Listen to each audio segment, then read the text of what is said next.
Hi, and welcome to the second instalment in a series of informational videos on the Atom and Ector range of products.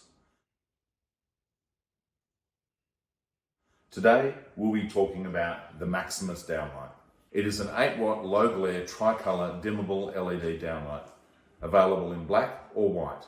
The lumen output of the white fitting is 840 lumens and 630 lumens in the black fitting. It has an IP54 rating and an IC rating of IC4. It also has an integrated dimmable LED driver.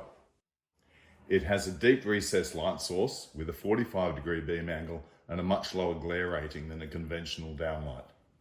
It's also tricolour selectable from the selector on the back of the fitting. Why a recessed light design? Despite the implication of their name, diffused downlights are more likely to distribute light in every direction.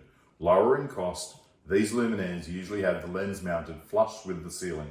On the other hand, downlights with the lens recessed back into the body of the fixtures are much better at controlling the spread of light, as it doesn't come into your line of sight until you're directly underneath. These fixtures will help achieve a much lower UGR level in your home.